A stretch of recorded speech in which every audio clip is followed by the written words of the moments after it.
Hello everyone, we are back with this unit. ये हमारी constitution of India की second unit होने वाली है, जिसका नाम है यूनियन एंड स्टेट एग्जीक्यूटिव। जिसके अंदर हमारे पास बहुत सारे टॉपिक्स हैं, जैसे इंडियन पार्लियामेंट और लोकसभा क्या है। उसके बाद में हमारे पास function of part president, power of prime minister, judiciary and वहीं पे जुडिशियल रिव्यू क्या है, पीआईएल क्या है, लोकपाल क्या होता है। तो ये सभी जो टॉपिक्स हैं यहाँ पे डिस्कस किए जाएंगे। और यहाँ पे देख सकते हो, मैंने क्लियर एंड कंसाइज बहुत ही अच्छे से मैंने पीडीएफ को बना दिया है, जो कि आपको मिल जाएगी। आप सिंपल डाउनलोड कर सकते हैं।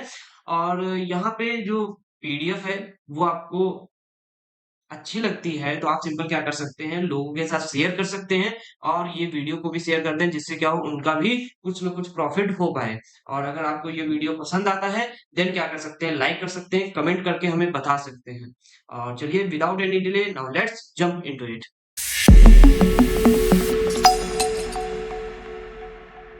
तो हम यहाँ पे इंडियन पार्लियामेंट को समझने वाले हैं, जो कि हमारे सेकेंड यूनिट का पहला पार्ट है। और इंडियन पार्लियामेंट आपके रियल लाइफ में भी बहुत ज्यादा इंपॉर्टेंट होता है। अगर आप इसको समझ जाएंगे तो बहुत अच्छी चीज हो जाएगी। तो आपको ये इसको अच्छे से समझना है। और अगर आप इसको समझ जाएंगे तो आगे के जो टॉपिक्स है वो भी अच्छे से समझ में आएंगे। तो चलिए देखते हैं इंडियन पार्लियामेंट क्या होता है। तो देखो, इंडियन पार्लियामेंट कुछ नहीं है, एक टाइप का ग्रुप होता है, जो कि बहुत ज्यादा इंपॉर्टेंट है for the making law for the country. ये क्या करता है, कंट्री के लॉ बनाने के लिए काम करता है, एक टाइप का ग्रुप। और इसमें हमारे पास दो टाइप के पार्ट्स होते हैं, जिसको बोलते हैं एक लोकसभा एंड एक राज्यसभा। तो हमारे पास जो पार्लियामेंट है, ये जो पार्लियामेंट है, ये तो हमारी दो पार्ट में होती है। एक तो होता है लोकसभा एंड सेकेंड वन होता है हमारा राज्यसभा। जो राज्यसभा होती है, इसको हम काउंसिल ऑफ स्टेट बोलते हैं। एंड जो लोकसभा होती है, इसको हाउस ऑफ द पीपल बोलते हैं। आप सोच रहे हो कि हाउस ऑफ द पीपल क्यों बोलते हैं, क्योंकि ये लोग लोग मतलब लोग। अब हाउस ऑफ द पीपल, यहाँ पे जो लोगों की वॉइस होती है वो सुनी जाती है। तो अब इसमें काउंसिल, जो स्टेट के पर्सन होते हैं, इसमें नियुक्त किए जाते हैं। और इसमें नियुक्ति कैसे होती है वो भी मैं बता देता हूँ। इलेक्ट कैसे किए जाते हैं, बाय द प्रेसिडेंट और स्टेट लेजिस्लेटिव, स्टेट लेजिस्लेटिव। और इनकी नियुक्ति कैसे होती है, बाय द पीपल्स। और जो यहाँ पे लोग होते हैं, जो यहाँ पे लोग बैठते हैं, जिनकी नियुक्ति होती है, उनको बोलते हैं सांसद। अभी क्लियर हो गया होगा थोड़ा बहुत भी, ठीक है। तो यहाँ पे जो पार्लियामेंट होती है, ये हमारे लॉ बनाने के लिए यूज होती है। और ये बहुत ज्यादा इंपॉर्टेंट कह सकते हो बॉडी होती है हमारी इस कॉन्स्टिट्यूशन में। क्योंकि ये क्या करती है, ये जैसे कोई लॉ बना रहा है, जैसे सपोज कोई गवर्नमेंट लॉ बना रही है, या गवर्नमेंट कैसे काम कर रही है, उन सब पे ये नजर रखती है। अगर कोई गलत कर रहा होगा तो उन सभी चीजों पे भी ये काम रखती है। तो चलिए देखते हैं थोड़ा सा इसमें। देख सकते हो, Indian parliament is the main group of the people who make the law. ठीक है। And it two parts. कौन सी, लोकसभा, और जिसको हाउस ऑफ द पीपल बोलते हैं। इसमें क्या कहता है, member of the Lok Sabha are chosen by the people through the election. जो कि आपको पता ही है, यहाँ पे सांसद बैठते हैं। इनकी टोटल सीट जो होती है 543 होती है। करंटली अभी 543 है, और जो मैक्सिमम है 552 हो सकती है, लेकिन अभी करंटली 543 है। एंड राज्यसभा क्या होता है, काउंसिल ऑफ द स्टेट बोलते हैं, जिसमें member are not directly elected by the people but state legislative assembly through, मतलब स्टेट गवर्नमेंट के थ्रू। और नॉमिनेटेड किसके थ्रू किए जा सकते हैं, प्रेसिडेंट के थ्रू किए जा सकते हैं। और यहाँ पे यहाँ पे जो हमारे मैक्सिमम मेंबर्स जो होने की संभावना है, वो हमारी होती है 250 मेंबर्स होते हैं। सॉरी, यहाँ पे जो मेंबर्स होते हैं वो हमारे 250 मेंबर्स होते हैं। तो 250 मेंबर्स मैक्सिमम होते हैं। तो चलिए आगे देखते हैं, आपको ये पीडीएफ में मिल जाएंगे, अच्छे से आप पढ़ सकते हैं। इसके की फंक्शन क्या है, ये लॉ बनाता है। साथ में जैसे गवर्नमेंट पे ये ध्यान रखता है, आंखें गड़ा के रखता है कि यार ये अच्छे से काम कर रहे हैं कि नहीं कर रहे हैं। जो बजट है वो भी अप्रूव कौन करता है, पार्लियामेंट ही करता है, कि how the government spend money and changes the constitution अगर नीड पड़ती है। और साथ में ये बिटवीन सिटीजन और डिफरेंस ब्रांचेस ऑफ गवर्नमेंट के बीच में होते हैं। ठीक है। और यहाँ पे देख सकते हो, ये हमारे बेसिक जो फंक्शन थे। यहाँ पे मैंने एक सीन लिखा है, जो पार्लियामेंट जहाँ पे बैठती है, जहाँ पे जो बिल्डिंग होती है, उसका नाम क्या होता है, संसद भवन, जो कि कहाँ है, न्यू दिल्ली में है। ठीक है। तो यहाँ पे पार्लियामेंट बैठ करके डिस्कस करते हैं, उसको क्या बोलते हैं, न्यू दिल्ली में संसद भवन उसका नाम है। ठीक है। तो चलिए आगे देखते हैं थोड़ा सा। Indian parliament has the following की पावर्स। इसके पास कुछ की पावर्स हैं, वो भी देख लेते हैं।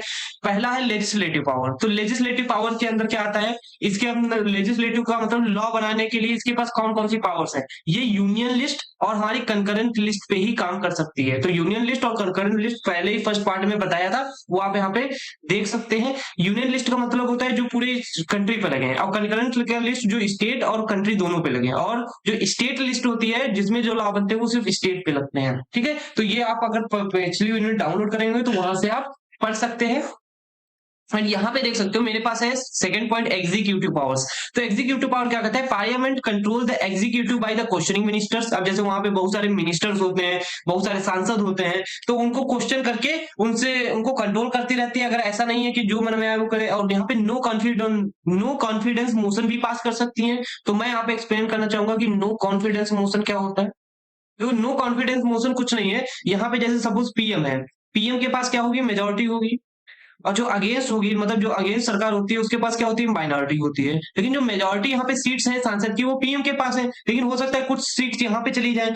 तो जब यहाँ पे सीट चली जाएंगी तो यहाँ पे जो पीएम है वो अपना कॉन्फिडेंस खो देगा। जब अपना कॉन्फिडेंस खो देगा, तो जो हमारी ये लोकसभा है, जो हमारी लोकसभा है, इसको भंग करना पड़ेगा, मतलब इसको हटाना पड़ेगा। इसको जब हटाएंगे तो अब क्या होगा, जब इसको हटा दिया तब अब दोबारा से आपको क्या करना पड़ेगा, फिर से चुनाव करना पड़ेगा, इलेक्शन करवाने पड़ेंगे। और इलेक्शन में फिर से दोबारा सांसद होंगे। तो जितने भी सांसद होंगे वो अपना अपना जो अस्तित्व है वो खो देंगे लोकसभा में, दोबारा से इलेक्शन करवाने पड़ेंगे। तो ये नो कॉन्फिडेंस मोशन बहुत ज्यादा इंपॉर्टेंट होता है, आप बना के रखना कॉन्फिडेंस। अगर पीएम बना के नहीं रखेगा तो उसको दोबारा से चुनाव करवाने पड़ सकते हैं। And ensuring the government accountability, और अकाउंटेबिलिटी भी देखो, जो काम कर रहे हैं तो वो भी अच्छे से सबको पता होना चाहिए। इसीलिए जो अपोजिशन है वो ज्यादा स्ट्रांग होना जरूरी है। जैसे हमारे पास पीएम के पास कुछ सांसद होते हैं, ठीक है, और हमारे पास अगेंस्ट जो पार्टी होती है, जैसे अभी बीजेपी हमारी सत्ता में है, लेकिन जो हमारी कांग्रेस है और सपा है, तो वो कैसे है, वो अगेंस्ट में है। तो अगर ये हमारा स्ट्रांग होगा तो इस पे ये अकाउंटेबिलिटी रखेगा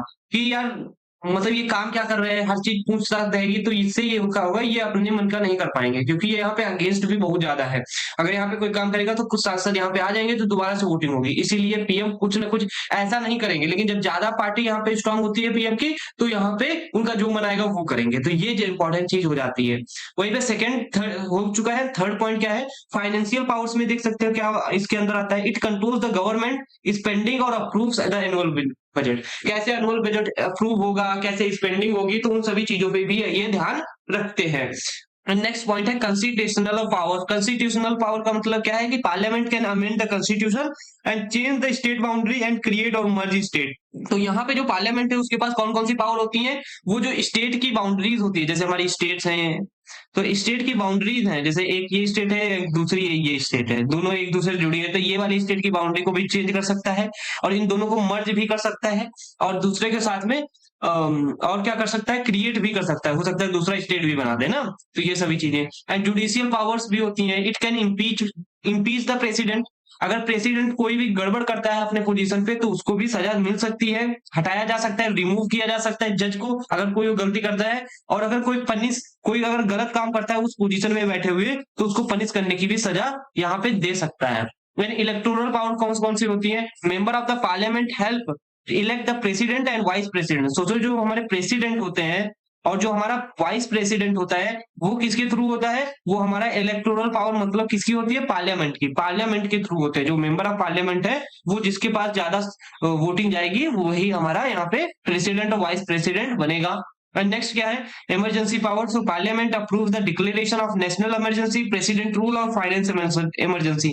तो इन तीनों को जैसे प्रेसिडेंट अगर लागू करना चाहता है इन इमरजेंसीज को, तो अप्रूवल कहां से लेना पड़ेगा, पार्लियामेंट से लेना पड़ेगा। तो ये इसका कहना है। आई होप आपको यहाँ पे मैं पूरी क्लैरिटी दिया होगा कि कैसे ये काम कर रहा है, और कैसे ये हमारे जो पार्लियामेंट की पावर्स हैं वो कौन कौन सी हैं, और कौन कौन सी, जैसे एग्जीक्यूटिव पावर में क्या कर सकता है, फाइनेंशियल में क्या कर सकता है। देखो ये जो पॉइंट्स है ये सभी में सेम ही रहेंगे, लेजिस्लेटिव एग्जीक्यूटिव, लेकिन इसके अंदर का जो है पार्ट वो इंपॉर्टेंट है कि इस लेजिस्लेटिव पावर के अंदर क्या कर सकता है, क्योंकि ये एक पार्ट है लेजिस्लेटिव, उसके अंदर कौन कौन से काम हो सकते हैं। जैसे फाइनेंशियल बहुत सारी पावर्स होती है, तो उसके अंदर कौन से काम कर सकता है वो मैंने यहाँ पे बताया, ठीक है। अब हम यहाँ पे राज्यसभा की बात करेंगे कि राज्यसभा क्या होता है। तो देखो राज्यसभा कुछ नहीं है, राज्यसभा हमारा क्या होता है, राज्यसभा हमारा यहाँ पे देख सकते हो कि ये सबसे बड़ा हाउस, अपर हाउस कहा जाता है इसको हम क्या कर सकते हैं, ये हमारा अपर हाउस है। और उसके साथ में ये इसमें मैक्सिमम जो सीट्स होती हैं वो कितनी होती है, 250 होती हैं। एंड इसमें जो 230 सीट्स होती हैं, 238 जो सीट्स होती हैं वो स्टेट एंड यूनियन के लिए होती हैं। और वहीं पे 12 किसके लिए होती है, nominated by the president. And वहीं पे देख सकते हो जो करंट राज्यसभा की जो सीट्स है, जो करंट अभी सीट्स हैं वो हमारी 245 है। एंड वहीं पे देख सकते हो जो ये हमारी क्या होती है, परमानेंट बॉडी होती है जिसको हम डिजोल्व नहीं कर सकते हैं। जैसे इसमें डिजोल्व का मतलब इसको कोई हटा नहीं सकता है, चाहे पीएम हो चाहे सीएम हो, कोई जो आए वो मन हुआ वो इसको हटा दे, तो ऐसा काम नहीं कर सकता है। Then 1/3 of its member retired every 2 years। जो हमारे पास यहाँ पे 245 मेंबर्स हैं, इनमें से क्या होता है हर 2 साल बाद 1/3 मेंबर का मतलब यहाँ पे अभी मैं दिखा देता हूँ, यहाँ पे मैं डिवाइड करूंगा। अप्रॉक्स 81 मेंबर जो होते हैं वो क्या होते हैं हर एक यहाँ पे देख सकते हो जो हर एक 2 साल बाद क्या होते हैं उनको नए मेंबर्स आते हैं, इसीलिए यहाँ पे ट्रांसपेरेंसी और अकाउंटेबिलिटी बनी रहती है क्योंकि यहाँ पे कोई छेड़खानी नहीं होती है। एंड वहीं पे देख सकते हो members serve for the 6 year और एलिजिबल फॉर री इलेक्शन। तो ऐसा नहीं है कि जैसे एक बार कोई राज्यसभा में मेंबर बन गया तो दोबारा नहीं बन सकता है। आप राज्यसभा में जाइए, 6 साल का कार्यकाल पूरा कीजिए और उसके बाद अगर दोबारा से री इलेक्शन करते हो जीत जाएंगे तो फिर से आप वहीं पे राज्यसभा के मेंबर बन सकते हैं। वहीं पे कह रहा है कि सबसे मेंबर फिलिंग कैजुअल वैकेंसी। अब कैजुअल वैकेंसी के बारे में बता दूं कि कैजुअल वैकेंसी क्या होता है। देखो कैजुअल वैकेंसी कुछ नहीं है, जैसे सपोज आप यहाँ पे समझ लीजिए, यहाँ पे मैं कैसे समझाऊं आपको कि जैसे एक पर्सन है ए नाम का, वो राज्यसभा में था, उसने क्या किया 4 साल का अपना कार्यकाल पूरा किया, हो सकता है उसकी डेथ हो गई होगी या कोई भी एक इमरजेंसी या सडन उसको छोड़ना पड़ा या कोई ऐसा काम हुआ तो उसको रिजाइन करना पड़ा, तो बचा कार्यकाल कितने का, ये 4 साल का था, बचा 2 साल का। तो जो बी नाम का कोई दूसरा पर्सन आएगा तो वो 6 साल के लिए नहीं अपना कार्यकाल पूरा करेगा, वो कैजुअल वैकेंसी को फिल कर रहा है तो वो सिर्फ 2 ही साल के लिए रहेगा, उसके बाद फिर से री इलेक्शन करवाना पड़ेगा। आई होप आपको यहाँ पे क्लियर हुआ होगा। एंड देख सकते हो यहाँ पे कह रहे हैं members are elected by the state legislative assembly proportional represented with the single transferable vote. हर एक मतलब सिंगल ट्रांसफरेबल वोट के थ्रू यहाँ पे स्टेट लेजिस्लेटिव, यार यहाँ पे समझ सकते हैं स्टेट लेजिस्लेटिव असेंबली के थ्रू होता है। एंड वहीं पे देख सकते हो नेक्स्ट पॉइंट क्या कर रहा है, they are not directly elected by the public but state government, मतलब स्टेट लेजिस्लेटिव के थ्रू, और हमारे नॉमिनेटेड किसके थ्रू हो सकते हैं, प्रेसिडेंट के थ्रू, बट यहाँ पे देख सकते हो इलेक्टेड बाय द पीपल नहीं हो सकते हैं, they are not directly elected, ठीक है। और यहाँ पे राज्यसभा जो रिप्रेजेंट करती है interest of the state in India ensuring that regional voices are heard in the legislative process. जो लेजिस्लेटिव प्रोसेस होता है उसमें जो रीजनल वाइज होती है उनको सुना जाता है, ठीक है। तो ये हमारा राज्यसभा था जो कि आई होप आपको मैं क्लियर कर दिया होगा सभी चीजें। और हम थोड़ा सा आप चलेंगे और थोड़ा सा लोकसभा के बारे में भी देखेंगे। तो लोकसभा क्या होता है ये भी आपको पता होना चाहिए, ये हमारा लोअर हाउस होता है। ये क्या होता है, इसको बोलते हैं हम लोअर हाउस। और लोअर हाउस के साथ में इसको हम क्या बोलते हैं, साथ में एक और चीज बोलते हैं जिसको हम बोलते हैं हाउस ऑफ द पीपल। इसको क्या बोलते हैं, हाउस, वेट अ मिनट, इसको हाउस ऑफ द पीपल भी बोलते हैं। एंड नेक्स्ट क्या बोलते हैं, कहते हैं इसमें जो मैक्सिमम मेंबर्स होते हैं वो मैक्सिमम 552 होते हैं। और इसमें जो 530 जो मेंबर्स होते हैं वो किससे इलेक्टेड किए जाते हैं, कहां से, स्टेट से।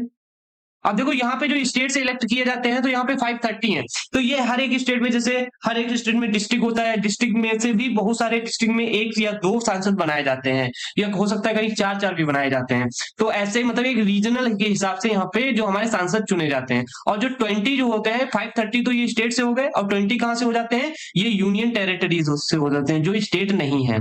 और हमारे जो 2 मेंबर्स होते हैं वो एंग्लो इंडियन से होते हैं। वो कैसे होते हैं, एंग्लो इंडियन के होते हैं, एंग्लो इंडियन के लिए सीट दी गई है। तो ये एंग्लो इंडियन को भी मैं समझाना चाहूंगा कि ये होता क्या है। तो यहाँ पे देख सकते हो, मैं बता रहा हूँ कि यहाँ पे एंग्लो इंडियन क्या है। देखो जब देश आजाद हो रहा था उस टाइम पे क्या हुआ कि जैसे बहुत सारे ब्रिटिश पर्सन थे, उन्होंने क्या किया, इंडियन से शादी कर ली, ठीक है।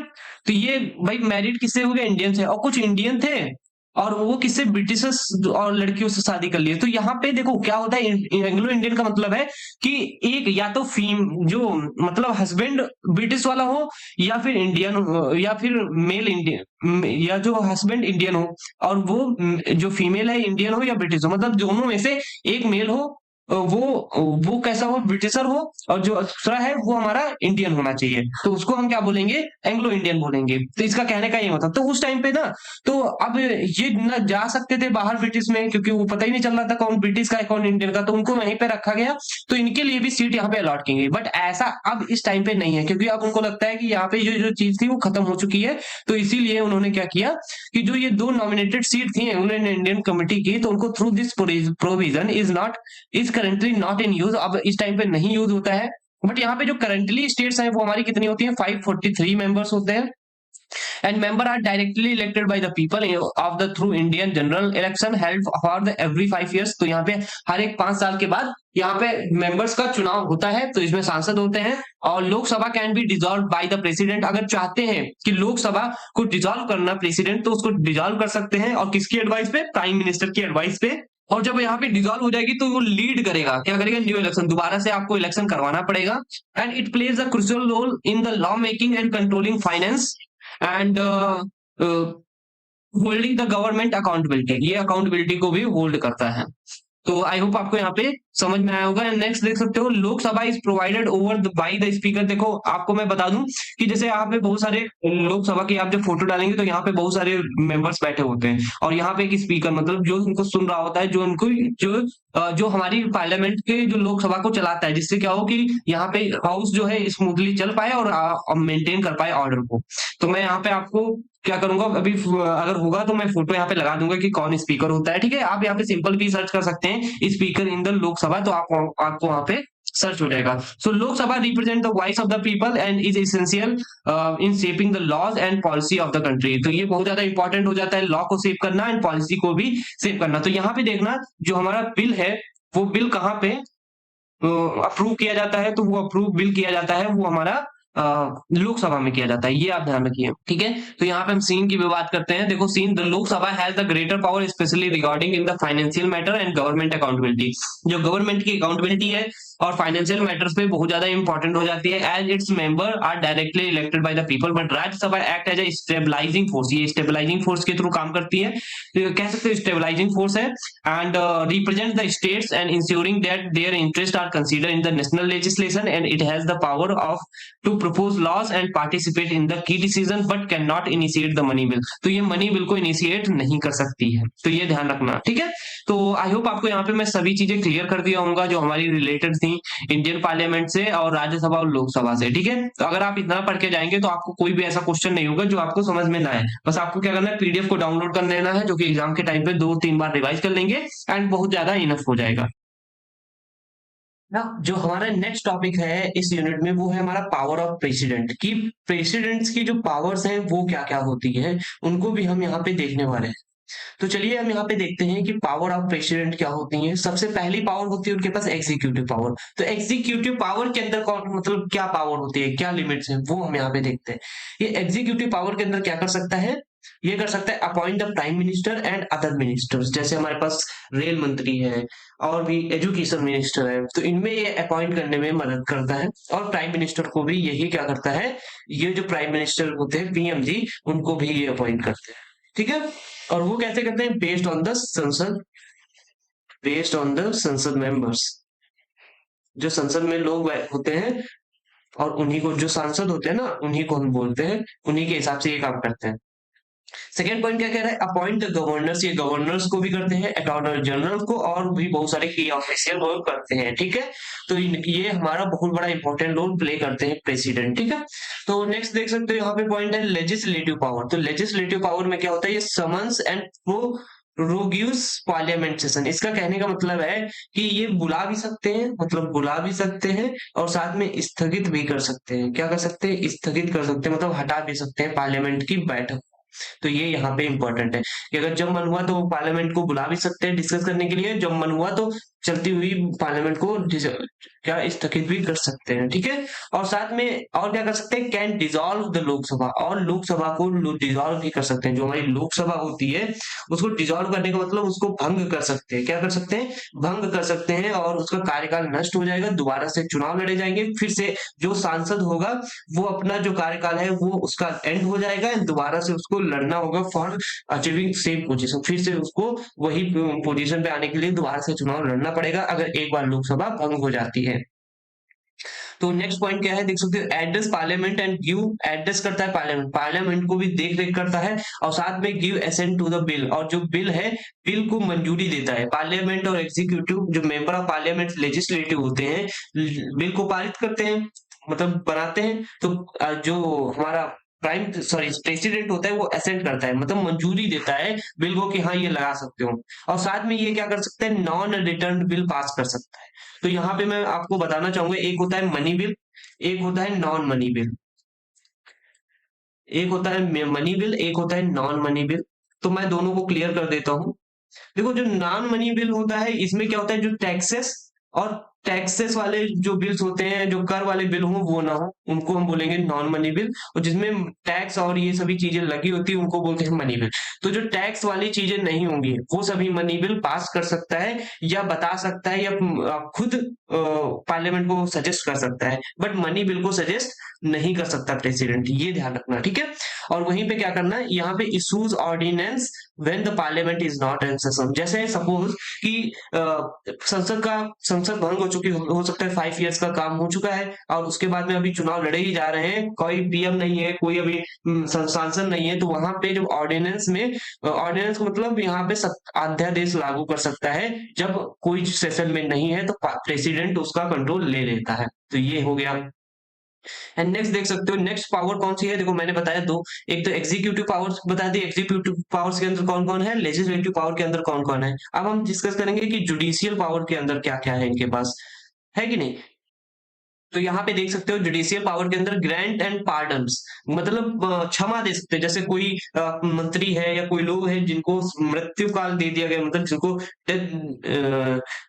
जिसको फांसी दी जा चुकी है, उसको भी यह रोक सकते हैं, उसको मतलब कारावास की सजा दे सकते हैं। ये सभी इनके पास प्रेसिडेंट के पास होती हैं पावर्स। और वहीं पे सुप्रीम कोर्ट को और हाई कोर्ट के जजेस को भी अपॉइंट कर सकते हैं। तो ये हमारी जुडिशियल पावर हो गई।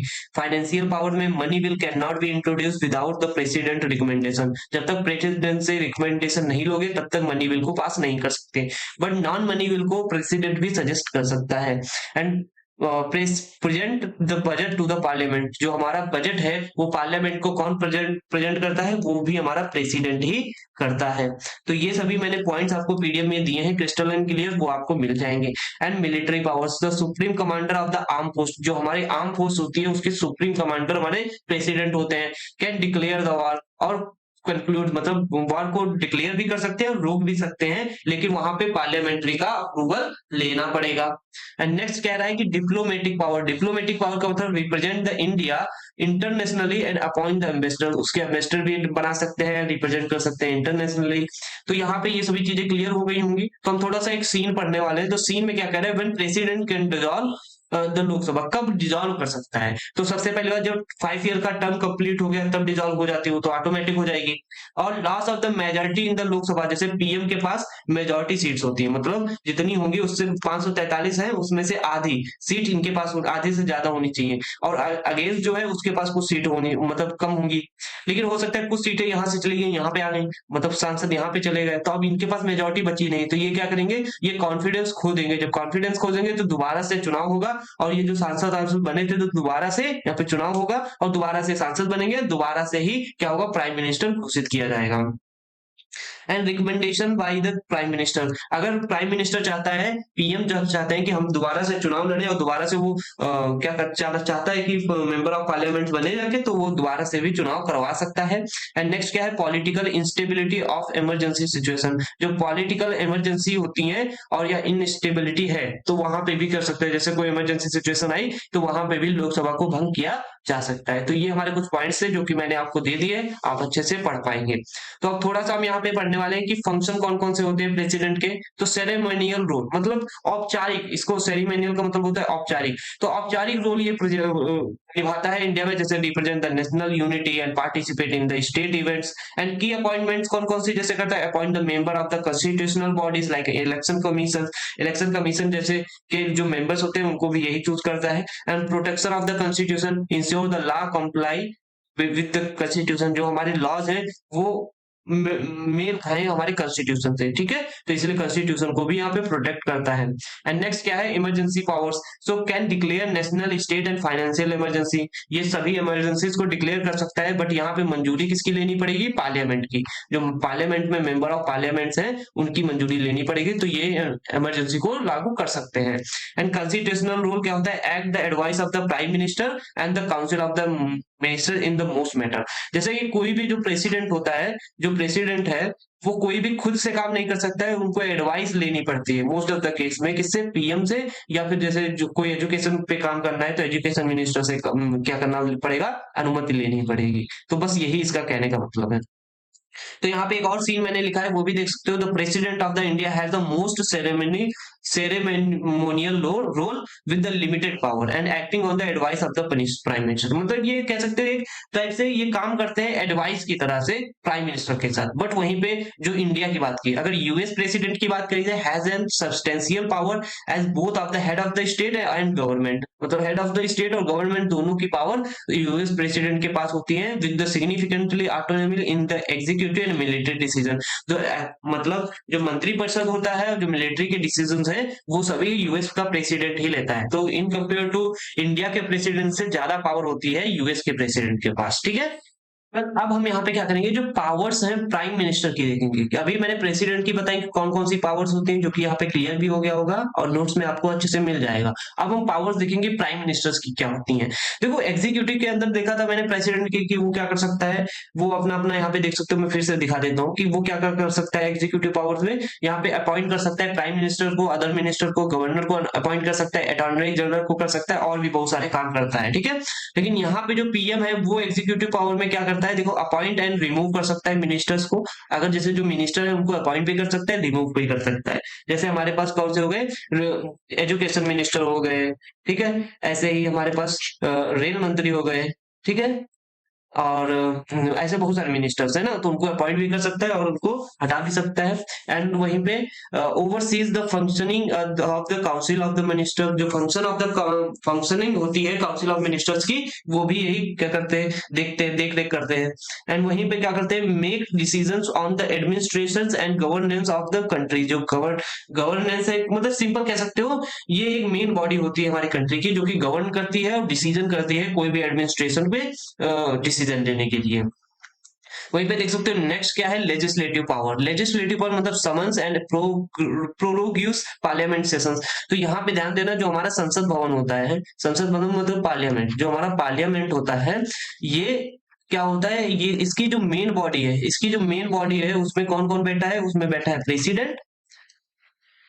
एंड प्रेसिडेंट कौन, पीएम को कौन चूज करता है, प्रेसिडेंट। और जो पीएम है, वो पीएम कहां से, जो पार्लियामेंट में, इस पार्लियामेंट से एक ही सदस्य जो होता है, एक सदस्य जो होता है वो पीएम होता है। मतलब देखा होगा मोदी भी लोकसभा में बहुत जगह पे बैठे हुए दिखते हैं, क्यों, क्योंकि वो भी एक पार्लियामेंट के मेंबर है। तो जो पीएम हो या काउंसिल ऑफ मिनिस्टर्स हो, वो सभी पार्लियामेंट के मेंबर्स होते हैं। लेकिन जो सभी मिनिस्टर हैं वो जरूरी नहीं है कि मेंबर ऑफ पार्लियामेंट हो, ठीक है। तो ये इंपॉर्टेंट है।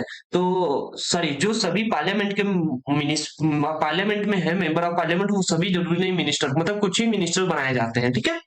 तो वो आपको मैं पहले क्लियर कर चुका था। तो यहाँ पे देख सकते हो, can recommend the dissolution of the Lok Sabha. ये डिसॉल्व भी कर सकते हैं, मतलब भंग भी कर सकते हैं, ये प्रपोज कर सकते हैं बिल एंड पॉलिसीज कर दे सकते हैं, जो भी पॉलिसीज बनानी है पार्लियामेंट की वो भी बना सकते हैं। एंड नेक्स्ट क्या है, financial power. Prepare the budget and present it to the parliament. ये बजट जो है वो भी प्रिपेयर करते हैं और वो प्रेजेंट करते हैं पार्लियामेंट में, और उसको असेंट कौन करता है, वो हमारा प्रेसिडेंट करता है। Overseas the government and expenditure and financial policies. तो एक्सपेंडिचर और फाइनेंशियल पॉलिसीज जो बनाती हैं वो भी कौन करता है, गवर्नमेंट, मतलब पीएम ही करता है गवर्नमेंट की, ठीक है। Military power, represent the country in the military matters and make defence policy matter. मतलब ये जो भी डिफेंस पॉलिसी है, कैसे क्या आप लड़ाई करेंगे, कब आप एक्शन लेंगे, तो वो सभी चीजें। एंड कैन डिक्लेयर वॉर और conclude subject to the parliamentary approval. अगर पार्लियामेंट अप्रूव करता है, जैसे प्रेसिडेंट को करता था, वैसे ही ये भी क्या कर सकते हैं, वॉर को डिक्लेयर कर सकते हैं और पीस को भी मतलब वॉर को रुकवा भी सकते हैं। एंड डिप्लोमेटिक पावर्स में क्या आ सकता है, conducts foreign policies and represent India in the international forums। तो इंटरनेशनल forums पे इंडिया को रिप्रेजेंट करना, appoint ambassador and high commissioners. और यहाँ पे एम्बेसडर्स और हाई कमिश्नर्स को यहाँ पे अपॉइंट करते हैं। सो इमरजेंसी पावर्स में क्या है, can advise the president to declare the national emergency and state emergency. तो ये इमरजेंसी की एडवाइस दे सकता है प्रेसिडेंट को, लेकिन प्रेसिडेंट ही इमरजेंसी को लागू करेगा। तो ये चीज हो गई। आई होप आपको यहाँ पे मैं समझा पाया होऊंगा। तो चलिए अब यहाँ पे थोड़े से क्या है, function of the prime minister देख लेते हैं।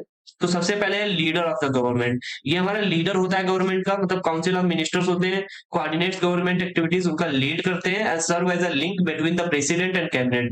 मतलब ये कह सकते हो, ये हमारे पास कैबिनेट है, कैबिनेट मिनिस्टर्स होते हैं, और इधर हमारे पास प्रेसिडेंट होता है। तो जैसे कोई भी काम इनसे करवाना है तो ये किसके थ्रू जाएंगे, पीएम के थ्रू, मतलब ये लिंक के थ्रू काम करते हैं। इनका कोई काम है तो ये इनसे कहेंगे, ये इनसे कहेंगे, तो लिंक की तरह काम करते हैं। एंड पॉलिसी फॉर्मुलेशन, जो भी पॉलिसीज बनानी है, चाहे मिलिट्री के लिए बनानी हो, चाहे लेजिस्लेटिव के लिए बनानी हो, चाहे एग्जीक्यूटिव के लिए बनानी हो, कौन बनाता है, वो हमारे पीएम बनाता है। Formulate and implement government policies and programme and set the agenda for the government and prioritise and initiatives, ठीक है। एंड डिसीजन मेकिंग मतलब makes the crucial decision for on the important national issues, जो भी important national issues होते हैं उन पे बनाता है। Chairs meeting of the cabinet and other important committees, ठीक है। And represent the India in the diplomatic matter and international summits, तो इंटरनेशनल समिट्स जो होती हैं G20 और भी बहुत सारी, उनमें भी ये रिप्रेजेंट करते हैं डिप्लोमेटिक मैटर्स में, जहाँ पे इंडिया का नाम रोशन हो। So engage the with the political leaders and both domestically and internationally, तो ये इंगेज करते हैं पॉलिटिकल लीडर से, चाहे डोमेस्टिकली हो चाहे इंटरनेशनली हो। एंड क्राइसिस मैनेजमेंट भी करता है, address the national crisis like emergencies, coordination, response and the solutions. जैसे कि हमारा कोरोना वायरस जब आया था तो उस टाइम पे भी बहुत ज्यादा एक्टिव थे प्राइम मिनिस्टर ना। तो communicates with the public during time of the crisis, तो communicate करते हैं तो during the time of crisis, तो जिससे क्या हो कि लोग जो है भगदड़ न मचाएं, ठीक है।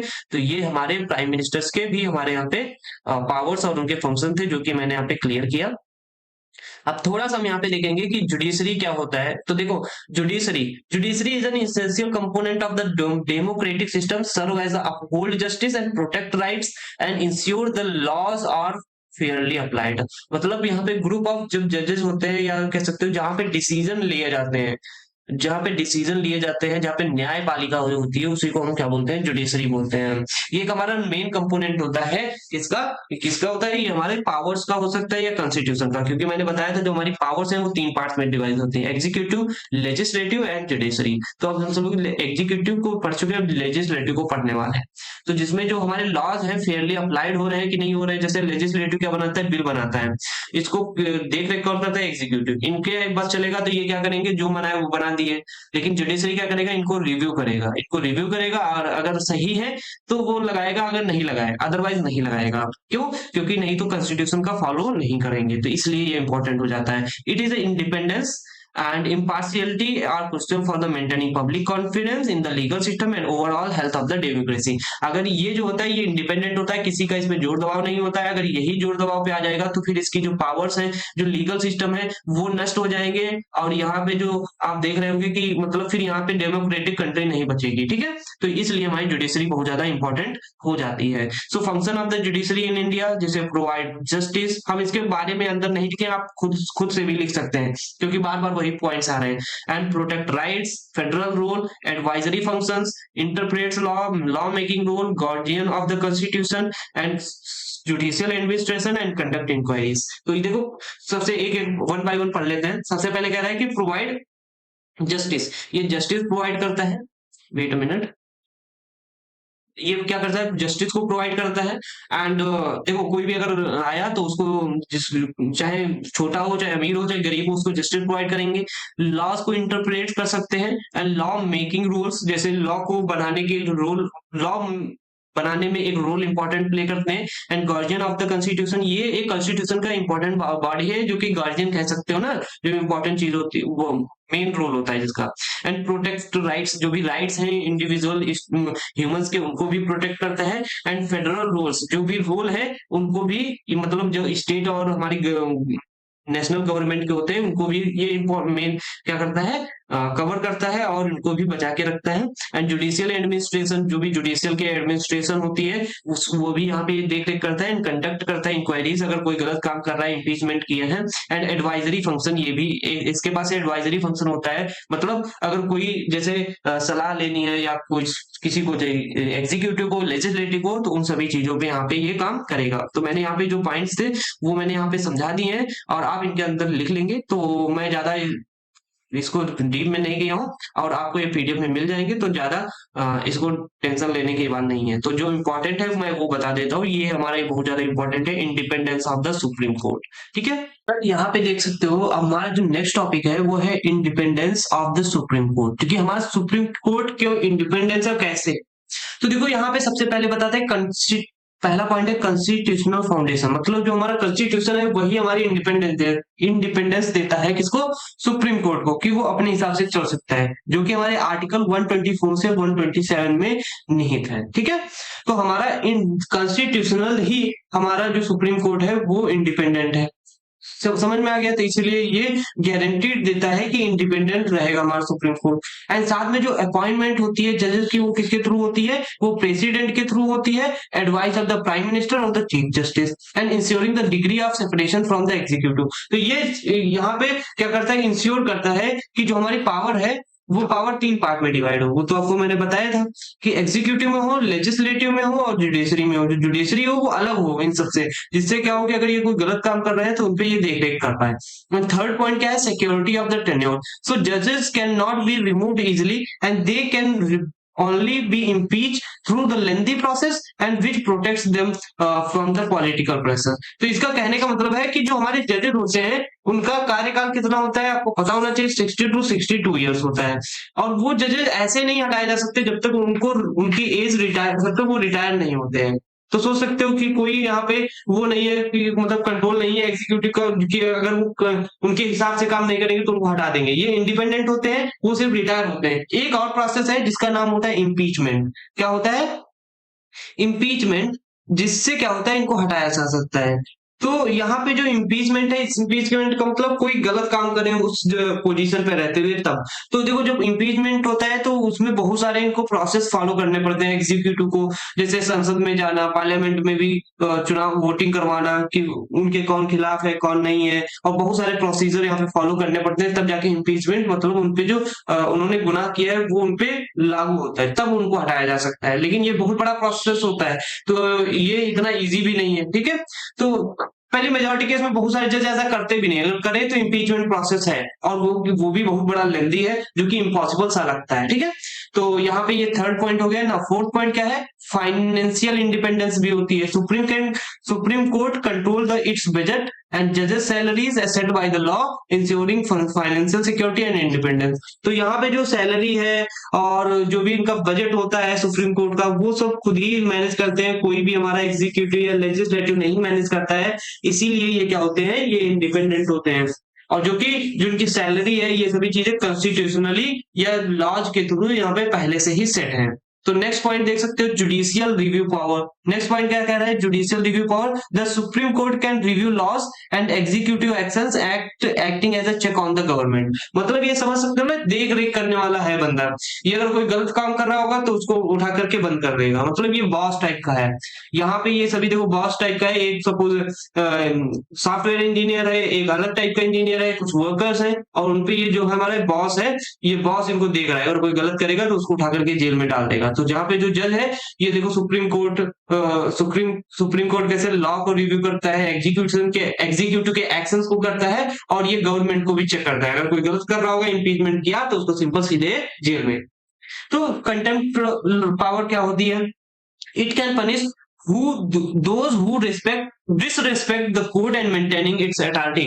और साथ में ये कह रहा है कि यहाँ पे जो डिसरिस्पेक्ट करता है जो अथॉरिटी को या कोर्ट को, उसको क्या करता है, जेल में डाल देता है, पनिश करता है। और यहाँ पे ये इंश्योर करता है कि जो इसकी अथॉरिटी है वो मेंटेन रहनी चाहिए। ठीक है, सो नेक्स्ट क्या है, separation of power. Separation of power, the judicial operates independently from the legislative executive branch, जो कि मैंने बताया पावर 3 पार्ट में डिवाइड होती है। Ensure no undue influence, यहाँ पे कोई भी इन्फ्लुएंस नहीं हो सकता, चाहे एग्जीक्यूटिव हो चाहे लेजिस्लेटिव हो। ठीक है, एंड नेक्स्ट पॉइंट है collegium system, the appointment and transfer of the जजेस manage by the group of the senior members. तो ऐसा नहीं है कि ये प्रधानमंत्री या प्रेसिडेंट कर रहे हैं, यहाँ पे जो सीनियर जज होते हैं वही इनको मैनेज करते हैं। रिड्यूसिंग द एग्जीक्यूटिव इंटरफेरेंस, जो एग्जीक्यूटिव की इंटरफेरेंस होती है उसको रिड्यूस कर दिया जाता है। एंड नेक्स्ट क्या है, पब्लिक इंटरेस्ट लिटिगेशन। जो पब्लिक इंटरेस्ट लिटिगेशन होता है, इसको हम आगे अभी डिस्कस करेंगे चल के।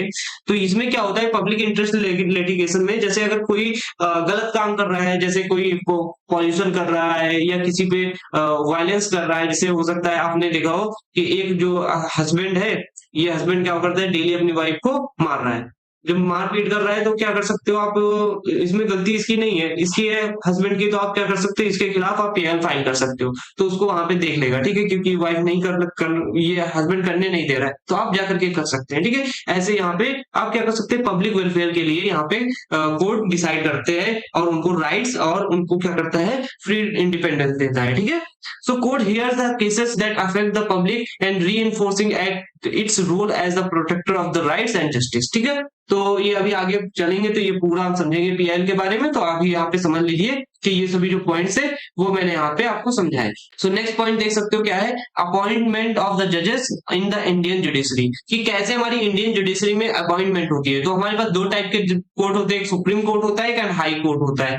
जो सुप्रीम कोर्ट होता है उसमें सिलेक्शन कैसे होता है, president of India appoint the supreme court जज, एंड यहाँ पे जो सिलेक्शन होता है, हाई कोर्ट जजेस are also appointed by the president, ठीक है। तो दोनों एक ही थ्रू होते हैं। इसमें एडवाइजरी रूल देख सकते हो, the appointment is made based on the advice of the prime minister and in consultant with the chief justice of the India, जिसको सीजीआई बोलते हैं, एंड अदर सीनियर्स, तो इनके थ्रू होता है advisory rule.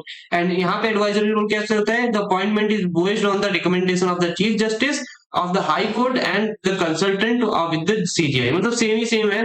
And collegium system क्या होता है, यहाँ पे देख सकते हो, CJI and panel of the 4 senior most जजेस recommend the candidates for the appointment to the supreme court, मतलब कौन अपॉइंटमेंट होगा, तो वहां पे 4 जो सीनियर जजेस होते हैं उनके थ्रू। एंड नेक्स्ट क्या देख सकते हो, collegium system similar to the supreme court, and collegium system of the judges recommend the candidate of for the high court। जो कॉलेजियम सिस्टम जो है वो रिकमेंड करता है कि कैंडिडेट कौन सा हाई कोर्ट में अपॉइंट होगा, ठीक है। और इनकी एलिजिबिलिटी क्राइटेरिया भी देख लेते हैं।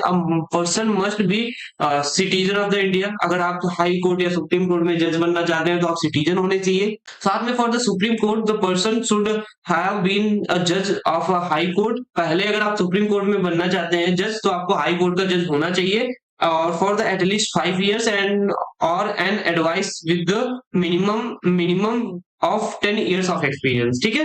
वहीं पे नेक्स्ट कह रहा है, for high courts the candidate should have been a जज ऑफ द सबऑर्डिनेट कोर्ट, पहले जो सबऑर्डिनेट कोर्ट होते हैं उनके जज होने चाहिए, और an advocate with an minimum of 7 years of experience, आपको 7 years ऑफ एक्सपीरियंस होना चाहिए, यहाँ पे 10 years ऑफ एक्सपीरियंस होना चाहिए एडवोकेट का, ठीक है।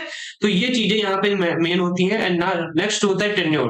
तो टेन्योर क्या होता है, supreme court and high court जजेस are retired age the 65 and 62, जो supreme court 65 and high court जो होता है वो 62 years तक उसका कार्यकाल रह सकता है।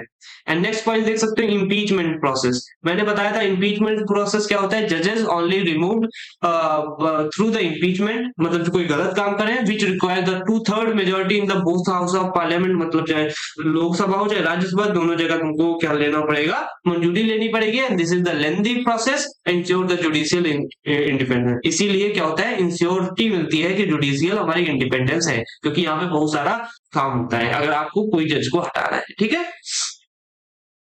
एंड नेक्स्ट देख सकते हो हमारा है जुडिशियल रिव्यू इन इंडिया। मैं आपको बता दूं, आज मेरा गला बैठा हुआ है, इसलिए मैं आपको थोड़ा धीरे से और आज आप मैनेज कर सकते हैं इस वीडियो को, और नेक्स्ट वीडियो से अच्छी रहेगी वॉल्यूम और जो भी चीजें रहेंगी, ठीक है।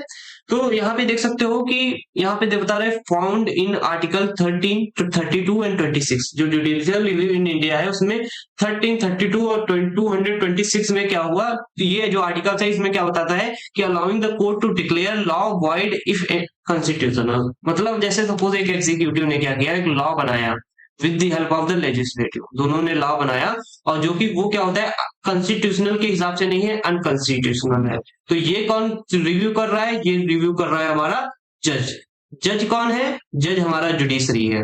तो जुडिशरी ने चेक किया कि भाई ये लॉ अनकॉन्स्टिट्यूशनल है, इसको क्या घोषित कर देगा, वाइड। वाइड का मतलब अमान्य घोषित कर दिया, ठीक है। वो कोडिंग वाला C++ वाला वाइड नहीं है, ठीक है। तो ऐसा नेक्स्ट देख सकते हो, reviews constitutionally reviews constitutionally of laws and executive action.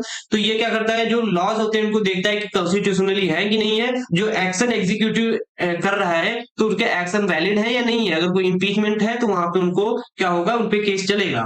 And then next क्या है, एसएसएस लॉज एंड अमेंडमेंट। ये क्या करता है, ये देख रेख करता है किसकी, लॉज की और अमेंडमेंट की, और वहीं पे इवेल्युएट करता है एग्जीक्यूटिव जैसे पीएम है, प्रेसिडेंट है, उनके एक्शंस को, and enables individual to seek judicial intervention in the public interest. जो भी पब्लिक इंटरेस्ट है उसमें इंडिविजुअली ये क्या करता है, देखता है, देख रेख करता है कि जुडिशियल इंटरवेंशन कैसा है पब्लिक इंटरेस्ट में। क्योंकि जैसे सॉरी एंड कि जैसे कोई अगर पब्लिक इंटरेस्ट में, पब्लिक इंटरेस्ट का मतलब होता है कि जैसे आप ये समझ लीजिए कि जैसे जो प्रॉब्लम्स आती हैं उनमें कैसे ये इंटरफेयर कर रहा है, इंटरवेंशन है इनका, वो उस हिसाब से ये देखता है। एंड नेक्स्ट क्या है, protect fundamental rights, ensure check and balances in the government. तो ये क्या करता है, फंडामेंटल राइट्स को भी प्रोटेक्ट करता है और साथ में इंश्योरिटी देता है कि जो गवर्नमेंट की है पावर्स उनको चेक और बैलेंस करता रहे। ठीक है, तो नेक्स्ट देख सकते हो यहाँ पे हमारे पास है, अब आ गया है जो सबसे इंपॉर्टेंट टॉपिक जिसका नाम है पब्लिक इंटरेस्ट लिटिगेशन, जिसको हम जनहित याचिका जनता बोलते हैं।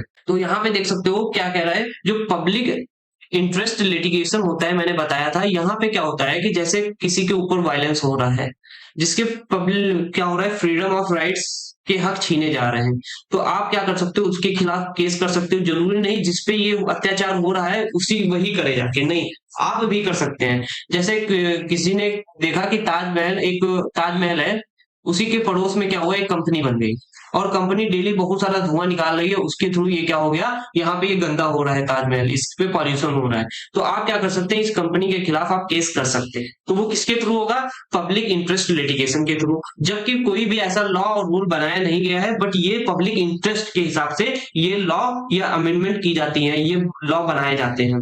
ये हमारे मतलब जैसे लॉज होते हैं, तो ये ऐसा नहीं है जो कॉन्स्टिट्यूशन में है वही उसी के हिसाब से जज करेंगे। तो जज का ये मतलब होता है कि अगर आपने यहाँ पे जैसे कोई ऐसी प्रॉब्लम लगी उनको कि हाँ ये यार जेन्युइन प्रॉब्लम है, तो वो हमारी पब्लिक इंटरेस्ट लिटिगेशन के थ्रू आती है। तो यहाँ पे जज क्या होते हैं, जज हमारे यहाँ पे देख सकते हो जो जज होते हैं वो एक्टिविज्म का काम करते हैं।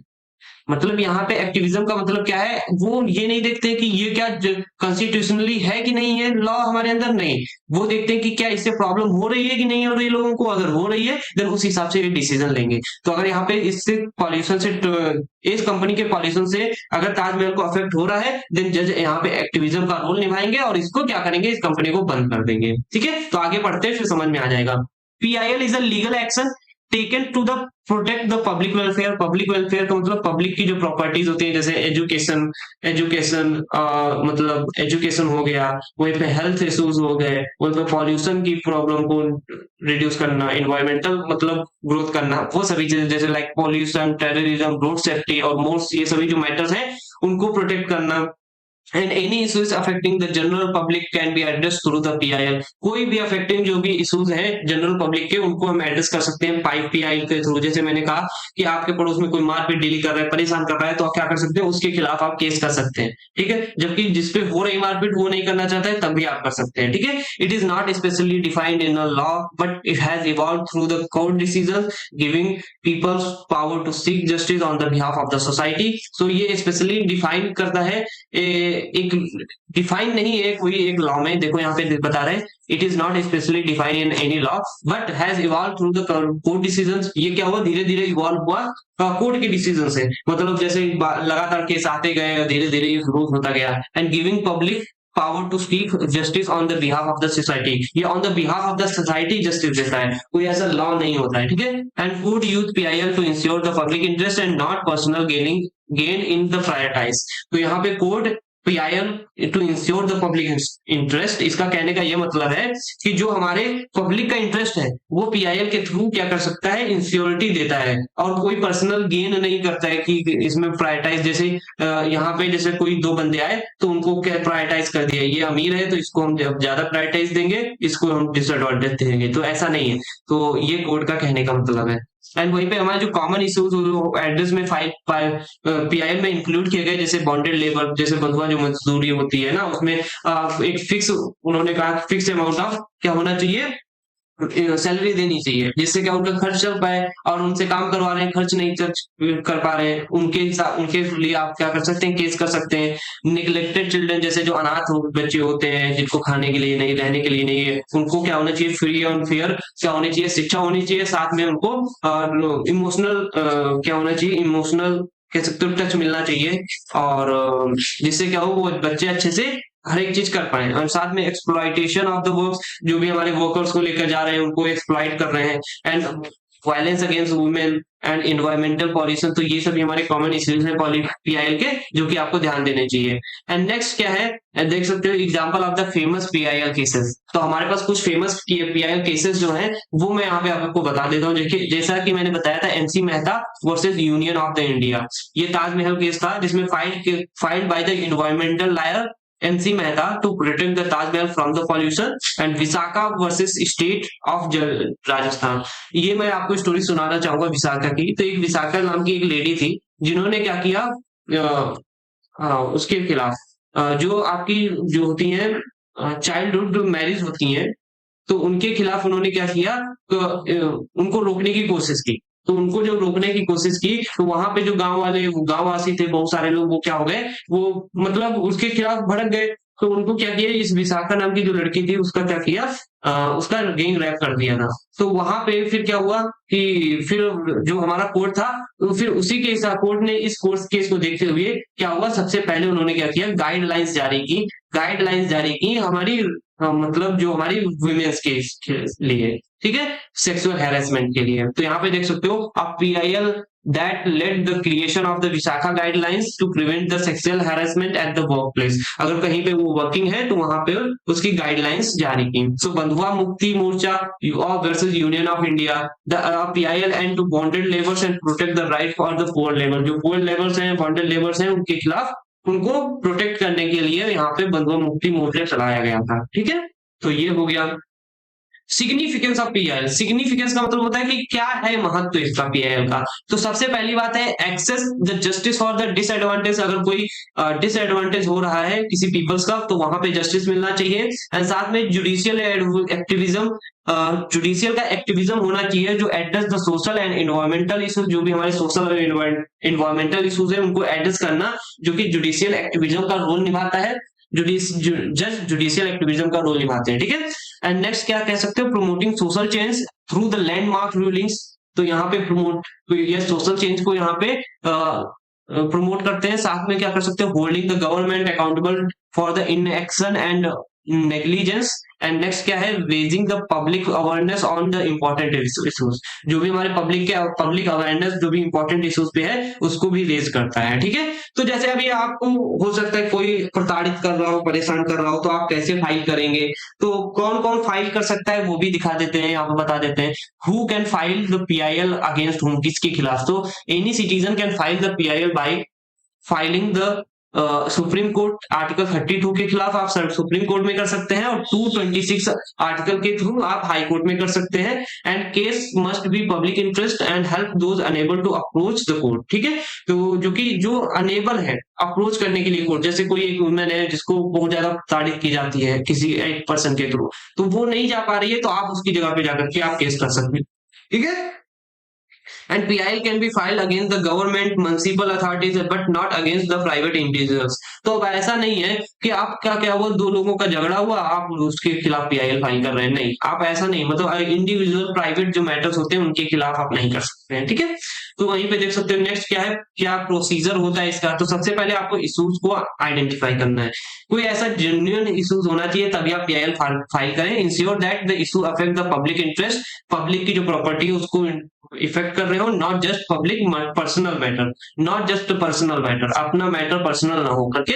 और वहीं पे देख सकते हो prepare the petition, draft A petition cleaning the outline the facts public impact and relief shouts. तो यहाँ पे आपको पिटिशन को ड्राफ्ट करना पड़ेगा, क्लियरली आउटलाइन करना पड़ेगा कि कौन कौन से फैक्ट है आपकी जो प्रॉब्लम कर रहे हैं, एंड उसके साथ में जो पब्लिक का इम्पैक्ट क्या पड़ रहा है, और जो भी रिलीफ मतलब इसमें क्या आप कर सकते हैं जिससे उनको रिलीफ मिले। सो ये सभी चीजें आपको यहाँ पे ड्राफ्ट करनी पड़ती हैं। साथ में क्या करना पड़ता है, इंक्लूड रिलेवेंट डॉक्यूमेंट्स और एविडेंस सपोर्ट योर क्लेम। तो साथ में आप इंक्लूड करें जो भी रिलेवेंट डॉक्यूमेंट या इंपॉर्टेंट जो भी आपके यहाँ पे एविडेंस है वो आप दे दें, ठीक है।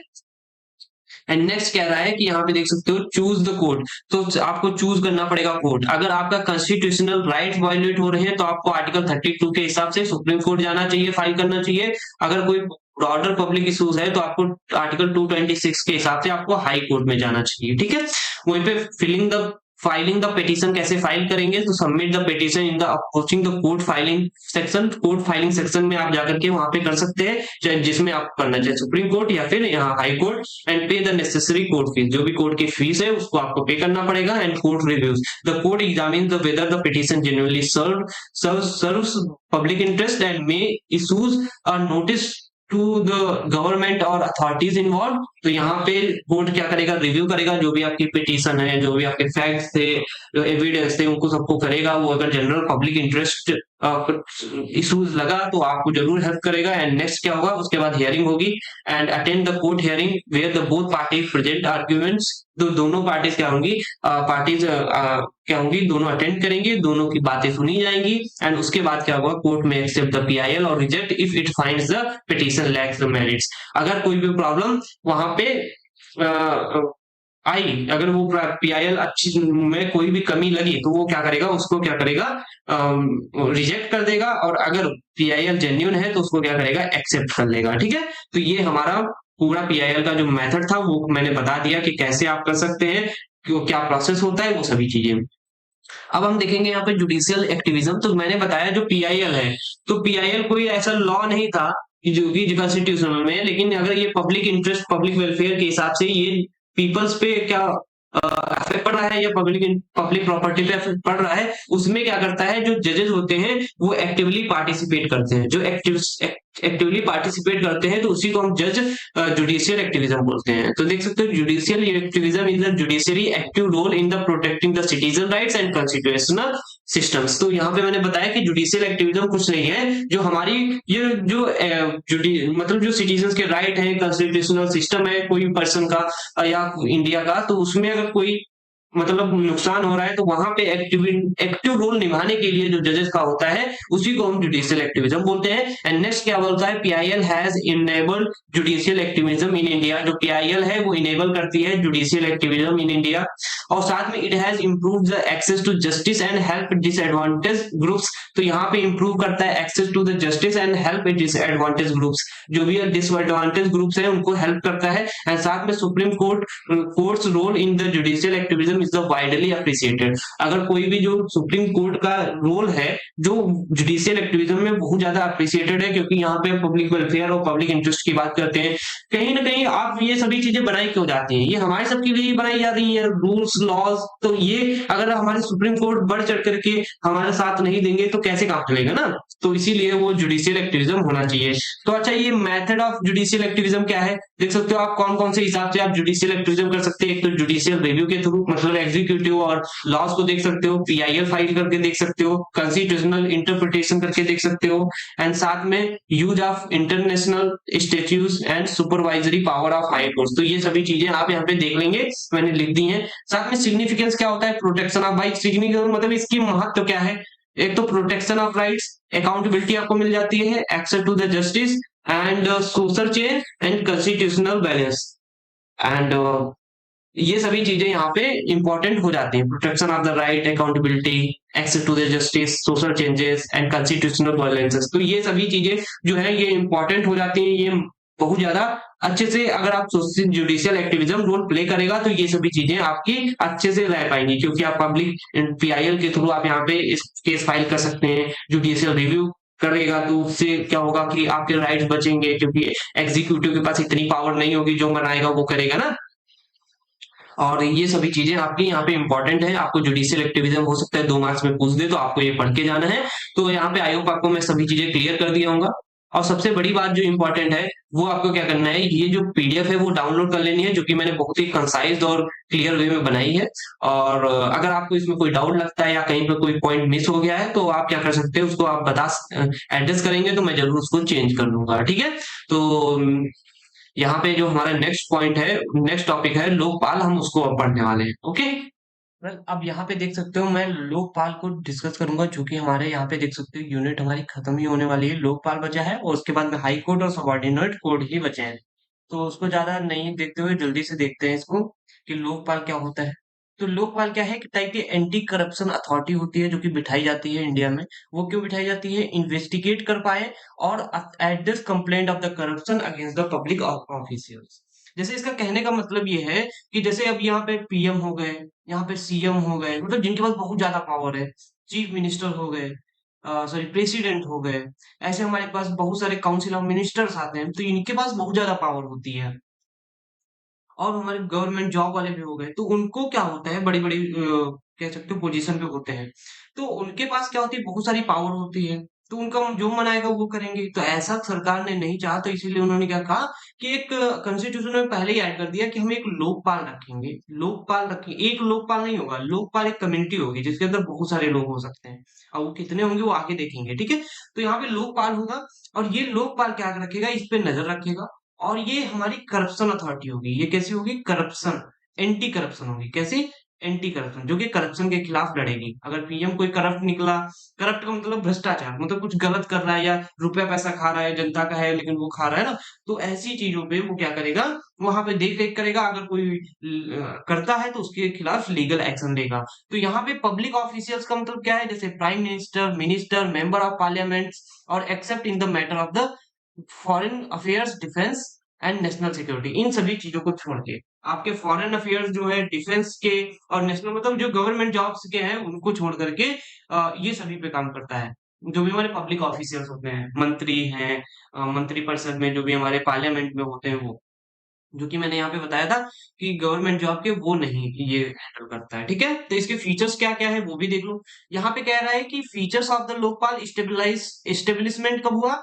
The Lokpal was created under the Lokpal and Lokayukta act 2013। ये 2013 में एक्ट ऐड हुआ।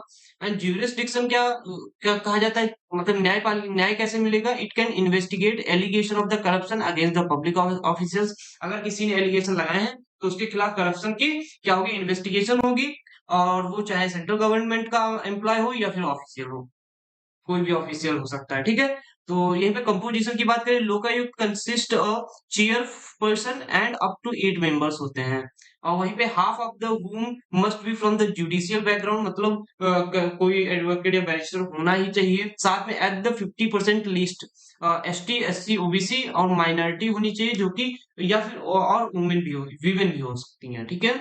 तो वहीं पे देख सकते हो, ये मैंने नोट्स में दिया है, आप अच्छे से पढ़ सकते हैं। ज्यादा और पावर की मैं बात करूं तो लोकपाल के पास क्या होती है, अथॉरिटी टू कंडक्ट इंक्वायरीज। जो लोकपाल है वो इंक्वायरीज को कंडक्ट कर सकता है फॉर द पब्लिक ऑफिशियल्स, जो भी हमारे पीएम ने कोई भ्रष्टाचार किया है, सीएम ने किया है, उसके लिए। और investigation and prosecution of the public officials, it can refer the case of the central vigilance commission, CVC, और अदर रिलेवेंट एजेंसी, इनको भी ये क्या कर सकता है, रेफर कर सकता है case for the inquiries, okay.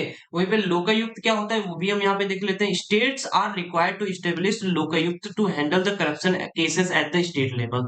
मतलब जो लोकपाल होगा वो क्या करेगा, वो पूरे कंट्री के पे काम करता है। और जो ये लोकायुक्त होता है वो हमारा क्या करता है, वो स्टेट पे काम करता है, ठीक है।